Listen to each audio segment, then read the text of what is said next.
So commitments అనేవి అడుగుతూ ఉంటారని అంటారు. అది మీ వరకు ఎప్పుడైనా వచ్చిందా? నాకు నిజంగా కోపం వచ్చింది ఫస్ట్ టైం, అది కూడా పవన్ కళ్యాణ్ గారితో. వెళ్ళేటప్పుడు కూడా నేను సర్చ్ అయి పట్టుకున్నాను. అసలు మీకు చీకోటి ప్రవీణ్ గారికి ఏంటి అసలు సంబంధం ఏంటి? అసలు ఆయన గురించి ఏంటి బాగా చర్చ జరిగింది? మొత్తం ఆయనది క్యాషినో ఇష్యూ జరిగినప్పుడు అది ఏడేసిన క్యాషినో అసలు ఏంటిది.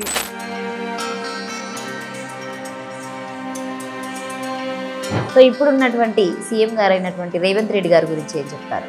బట్ కేసీఆర్ని అయితే ఒక్కసారి కూడా కలవాలి అనిపించలేదు. ఎందుకు చెప్పాలా?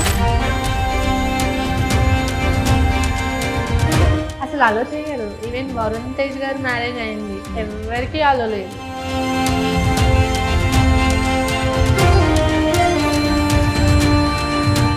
సో నువ్వు ఒక ఫంక్షన్కి వెళ్ళినప్పుడు అనుకుంటా మేబీ పవన్ కళ్యాణ్ గారితో ఫోటో తీయడానికి వెళ్ళావు. సో ఎంత బౌన్సర్లు మనకు తెలుసున్నా కూడా తను ఒక సెలబ్రిటీ.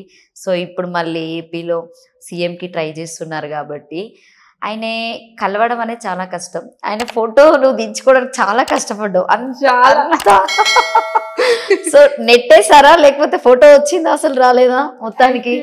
పవన్ కళ్యాణ్ గారు అంటే కూడా ఒక మంచి ఒపీనియన్, ఒక మంచి కానీ ఒపీనియన్ పోయిందని చెప్పావు కదా. అదే ఆ తర్వాత ఖుషి మూవీ, ఆ తర్వాత కొన్ని మూవీస్ తర్వాత కొంచెం మంచిగా అనిపిస్తుండే.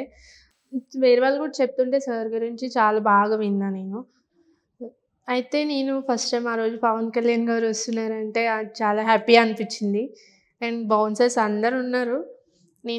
వాళ్ళు అన్నారు డిస్టర్బ్ చేయకు, ఫోటో తీసేసుకో అని నన్ను ఒకదాన్ని అలో చేసిండే. అక్కడ ఎవరు లేరు అనుకోండి. సో నేను ఫోటో తీసుకొని ఇక్కడ చాలా ట్రై చేసిన వెళ్ళేటప్పుడు. సరే ఇలా పెట్టారు, ఇలా అంటే సెల్ఫీ వచ్చేది మంచిగా. రాలేదు మొత్తానికి, రాలేదు. సరే వెళ్ళేటప్పుడు ఇటు నుంచి వెళ్తారు, అప్పుడు తీసేసుకుందామని సార్ వెళ్ళి స్టేజ్ మీద కలిసారు, మళ్ళీ వెళ్తున్నారు. నువ్వు మ్యాక్సిమం ఫీల్ అయితే అంటే దీని కూడా నేను ఎందుకు అడుగుతున్న క్వశ్చన్ అంటే, నువ్వు నార్మల్గా ఇప్పుడు మనకు వచ్చినటువంటి కాంగ్రెస్ ప్రభుత్వం నుండి జస్ట్ ఓన్లీ మహిళలకి మాత్రమే ఉచిత బస్ సర్వీసింగ్ పెట్టడం జరిగింది. అది మీరు కూడా వినియోగించుకున్నారు, ఒక వీడియో తీసి పెట్టారు. సో ఆ వీడియో తీసి పెట్టడం వేరు, పవన్ కళ్యాణ్ది మరి నీకు ఫోటో ఇవ్వలేదు కదా, అట్లెందుకు వీడియో తీసి పెట్టలేదు మరి? ఎందుకంటే వాళ్ళు ఏమైనా ఫ్యాన్స్ ని మీద ఏమైనా అటాక్ చేస్తారని భయపడ్డావా? పవన్ కళ్యాణ్ గారు అంటే ఓ రేంజ్. అసలు నేను ఒక్క చిన్న మాట అంటే అది నెగిటివ్ గానే తీసుకుంటారు ఈ మధ్య.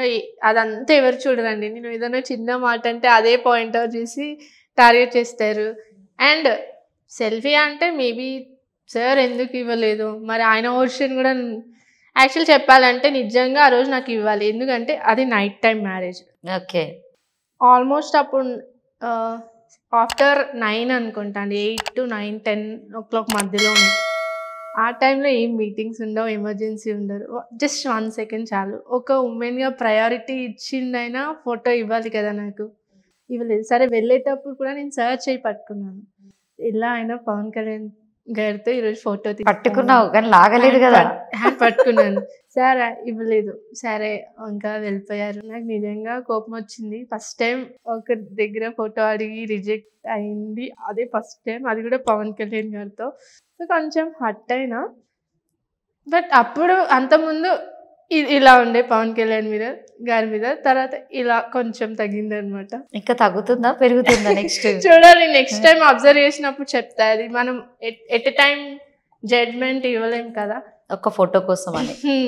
ఫోటో కోసం ఎంతమంది వెయిట్ చేస్తారు కదా, చాలా మంది. ఇంకా కొందరు కామెంట్స్ పెడుతుంటారు, గ్రేట్ అక్కడ దగ్గర వెళ్ళినామని. సో మా సోషల్ పోస్ట్ టీవీ నుండి ఎవరైతే పవన్ కళ్యాణ్ యూత్ కు సంబంధించిన వాళ్ళు, వాళ్ళ యూనియన్ ఉన్న వాళ్ళు ఉంటే, సో రవళిక ఎక్కడైనా మళ్ళీ కంపల్సరీగా కలుస్తుంది, కలవదని అస్సలు అనుకోకండి.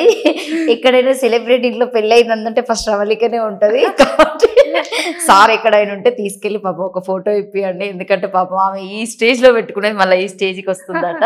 దాన్ని తగ్గించకండి, తనకి హెల్ప్ చేయండి. సో ఇంకా కాదు, నాకు ఇన్విటేషన్స్ వచ్చినవి వెళ్తాను మోస్ట్లీ, ఇంకొకలా తీసుకుంటారు. ఎందుకు అంటే తెలియాలి కదా ఈ ప్లేస్ లో వాళ్ళ ఇంట్లో మ్యారేజ్ ఉంది ఏంటి, మనని యాక్చువల్గా చెప్పాలంటే అసలు అలో చేయరు. ఈవెన్ వరుణ్ తేజ్ గారు మ్యారేజ్ అయింది, ఎవరికి అలో లేదు.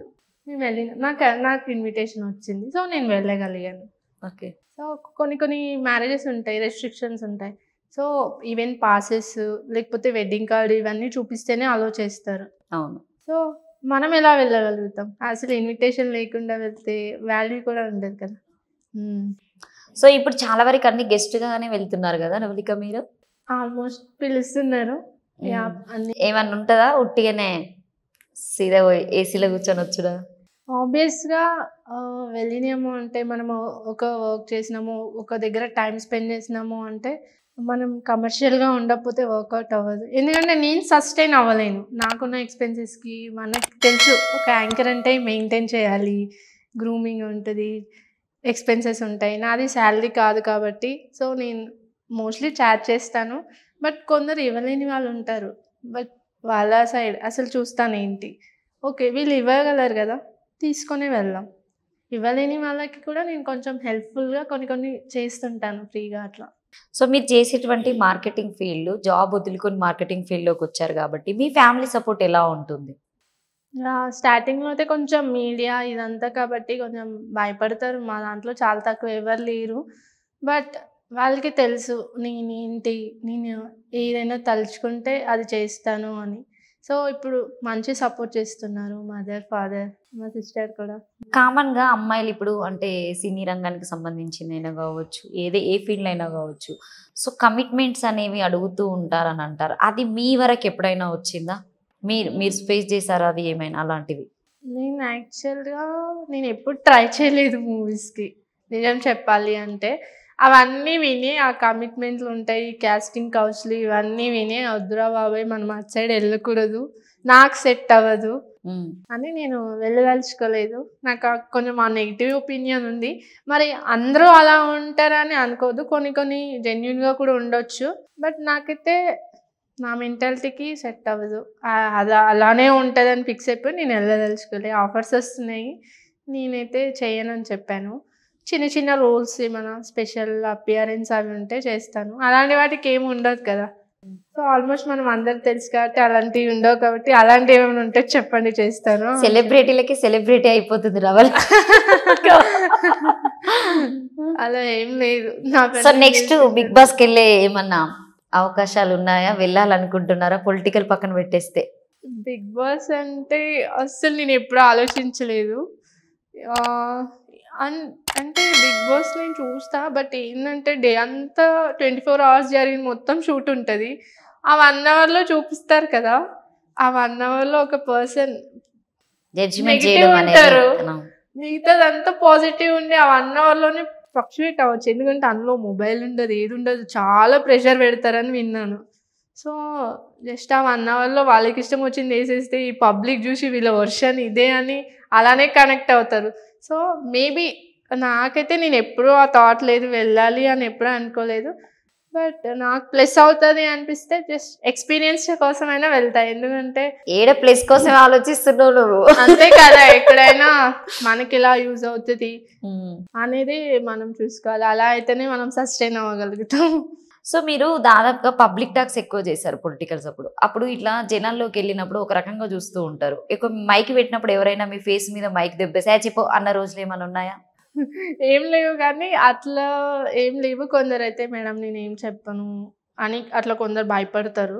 కొందరేమో నువ్వురా తీను నేను చెప్తా గవర్నమెంట్కి వెళ్ళాలి అని అపోజిషన్ పార్టీ మీద ఎగరడము అట్లా జనాలు. ఇంకా కొంతమంది అయితే వెళ్ళి మేము డైరెక్ట్గా ఇట్లా తీసుకుంటుంటే ఓకే ఇప్పుడు ఇక్కడ రూలింగ్ పార్టీ ఉన్నారనుకో, అపోజిషన్ పార్టీ మిమ్మల్ని రూలింగ్ పార్టీ వాళ్ళు పంపినారా అని అట్లా. So different kind of people ఉంటారు. బట్ మనకు కావాల్సింది బయట తీసుకోవాలి. సో ఇట్లా కన్విన్స్ చేసి అలా ఏం ఉండదు, మా ఓన్గా మేము వచ్చాము, అసలు మీరు ఏం చెప్తున్నారో అది చూపిస్తాము అన్నట్టుగా మేము తీసుకోవడం జరిగింది.